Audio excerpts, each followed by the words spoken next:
You are living in the ruins of a forgotten world. The history you were taught in school, a slow, steady march from primitive cave dwellers to us, is a lie. It's a comforting story, but it leaves out the most important chapter, the one where humanity was thrown off a cliff. There was a great reset, a cataclysm so profound it wiped the memory of our own species, leaving only whispers and myths. The evidence isn't buried in dusty books. It's carved in stone, frozen in ice, and hidden in a thin black layer of dirt beneath our feet. The story of a global, sophisticated civilization that was erased from existence around 10,800 BC. The official narrative we're all taught is simple, almost like a children's story. For tens of thousands of years, our ancestors were nomadic hunter-gatherers, living a life dictated by the seasons and the great migrations of the beasts they hunted. Imagine it, small, hardy tribes, rarely more than a few dozen people, moving across a vast, empty world. Their entire existence was a cycle of movement, their possessions only what they could carry. They left behind so little to mark their passage, just scattered collections of skillfully knapped stone tools, charred bones from a long-dead fire, and the haunting, ghostly outlines of their hands stenciled on the deep, silent walls of a cave. Then, the story goes, around 10,000 years ago, something clicked, a spark of genius. We figured out agriculture. We weren't just chasing our food anymore, we were creating it. That one innovation changed everything. We could stop wandering. We settled down. That first seed deliberately planted in the soil became the first brick in the foundation of the modern world. Small villages of mud and thatch sprouted from the fertile earth. Over centuries, these villages swelled into towns. The towns hardened into the first great cities with walls and temples, and the slow, inexorable climb to civilization began. It's a neat, linear progression, a clean, upward-sloping line on a graph, from primitive to sophisticated. It makes perfect logical sense. But what if it's completely, fundamentally wrong? What if that straight line isn't an ascent from nothing, but the desperate scramble back up a cliff we had already fallen from? What if this supposed beginning of civilization wasn't a beginning at all, but a recovery, a restart, after an event so devastating it nearly wiped the slate clean? To even entertain this idea, we have to look at the moment the world's climate, which had been relatively stable, went completely and violently insane. Imagine the planetary thermostat being smashed with a hammer. The evidence for this forgotten chapter is what we're going to uncover. So if you haven't already, take a moment to subscribe. You won't want to miss where this story leads. As the last great ice age was ending around 12,800 years ago, the Earth was warming up. The colossal ice sheets that covered much of the northern hemisphere were melting. Life was returning. And then, in the geological blink of an eye, the heat was switched off.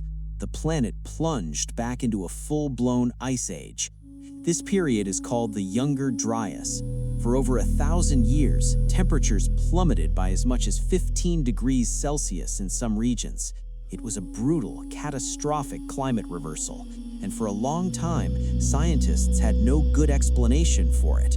The usual suspects, volcanic activity, solar cycles, just didn't fit the data.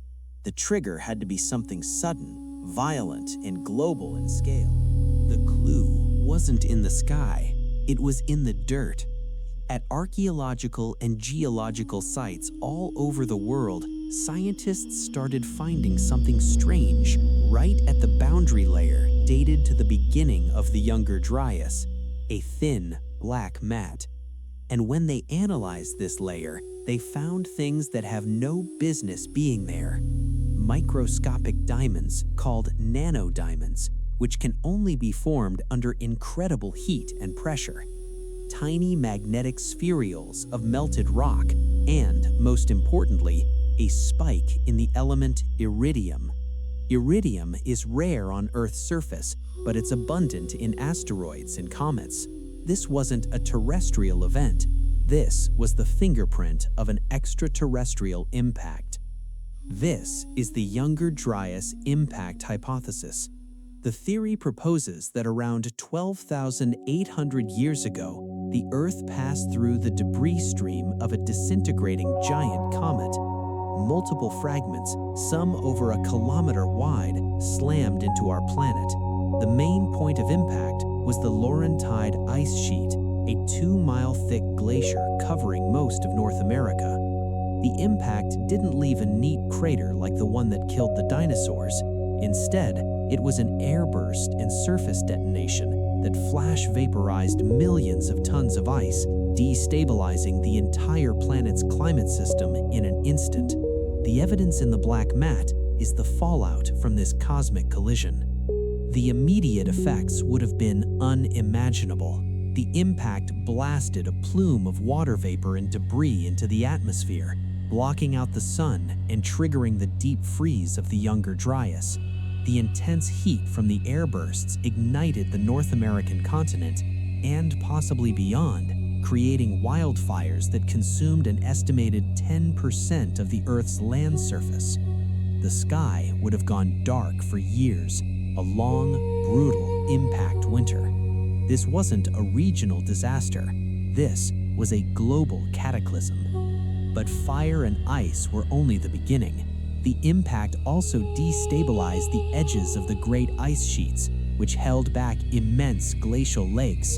The most famous of these was Lake Agassiz in North America, a body of water larger than all the Great Lakes combined. When the ice dams broke, a volume of water greater than all the rivers in the world today was unleashed in a matter of days.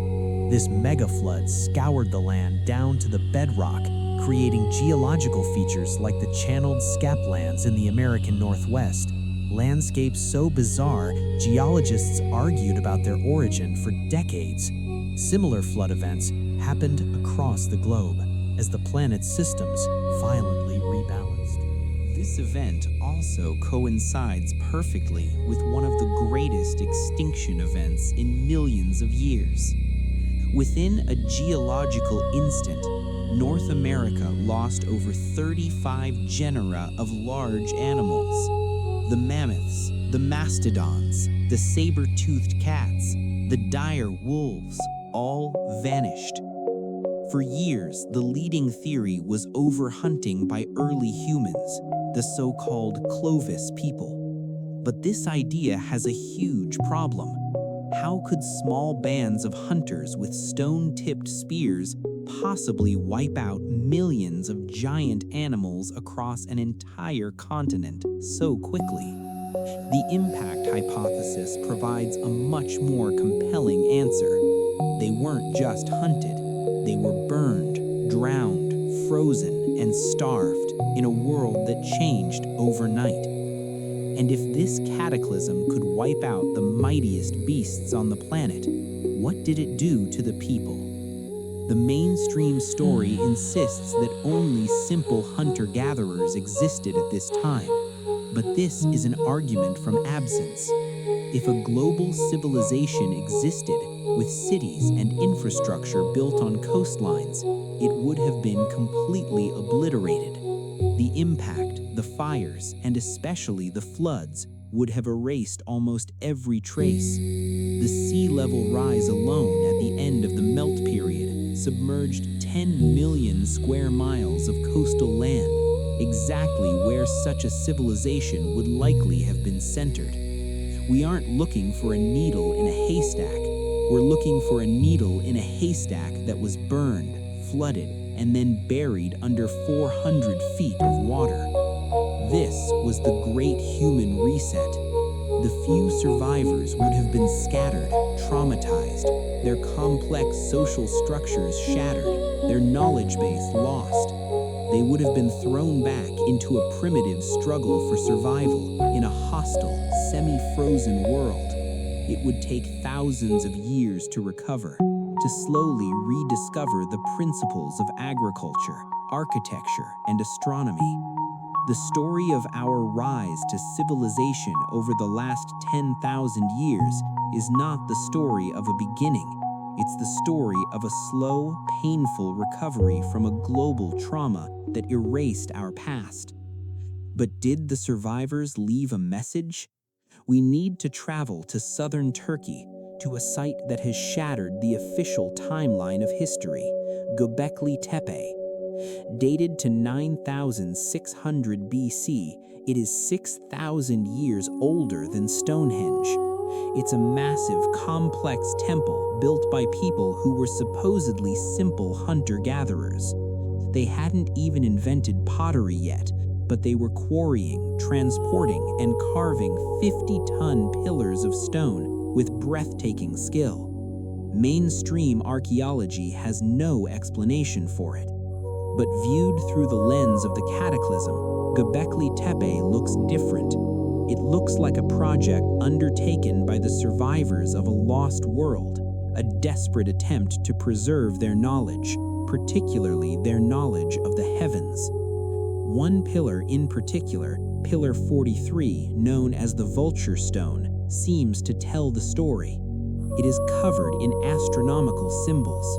Researchers have demonstrated that the animals carved on the stone are not random, but correspond to constellations, and they seem to mark a specific date, around 10,950 BC. The pillar also depicts a sky filled with falling objects, what some researchers believe is a clear depiction of the comet swarm that caused the Younger Dryas Cataclysm. It's a celestial snapshot of the worst day in human history, a warning left by those who lived through it. A deep, serious, and compelling documentary narrator's voice. And this warning wasn't just carved in stone, it was carried in stories. More than 500 cultures around the world have a myth of a great flood that wiped out a sinful or arrogant humanity. From the story of Noah, to the Epic of Gilgamesh, to the legends of indigenous peoples across the Americas. Mainstream thought dismisses these as mere fables or memories of local river floods. But what if they are the fragmented, distorted memories of a single global event? The memory of the megafloods unleashed by the comet impact, an event so traumatic it was seared into the collective consciousness of our species. We can't talk about a lost advanced civilization destroyed by a flood without mentioning the most famous name of all, Atlantis. Plato's account, which he insisted was a true story passed down from ancient Egypt, tells of a mighty maritime empire located beyond the Pillars of Hercules. It was destroyed by earthquakes and floods in a single terrible day and night. And when did he say this happened? 9,000 years before his time, which puts the date right in the middle of the Younger Dryas melt period. The details match, the timing matches, the mechanism of destruction matches. Is it possible that Plato's story of Atlantis is another one of these deeply ancient memories of the world before the Great Reset? So, if the evidence is so compelling, the geological data, the archaeological anomalies, the mythological record, why isn't this the accepted history of our species? The answer is simple: institutional inertia. Science doesn't like to overturn its core paradigms. Entire careers and reputations have been built on the slow and steady model of prehistory. To accept a cataclysm and a lost civilization means admitting that generations of archaeologists and historians have been wrong about the most fundamental questions of our past. It's a huge shift, and the academic world, by its nature, resists such revolutions.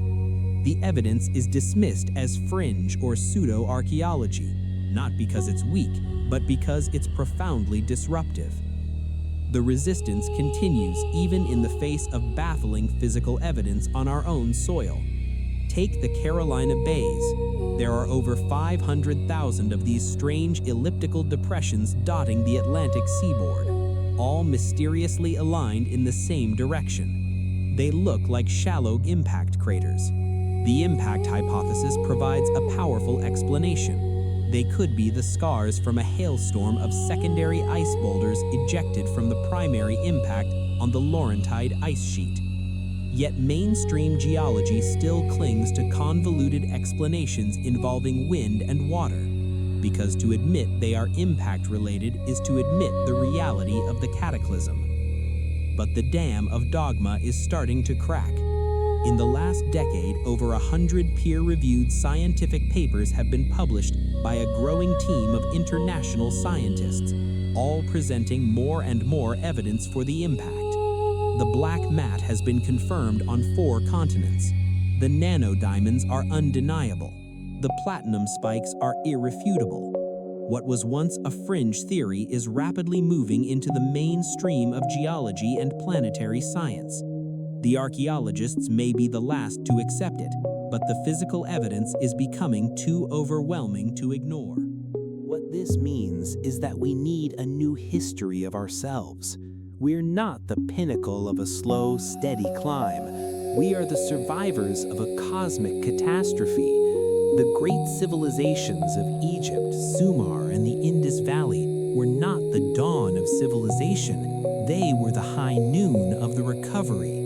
They inherited a legacy of knowledge, fragments of science, astronomy, and architecture from the world that was lost.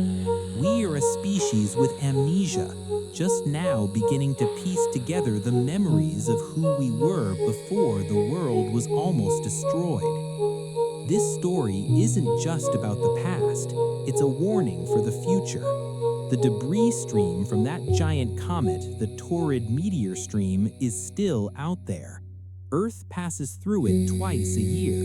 The astronomical and geological record shows that these major impacts are cyclical. We live in a dangerous neighborhood.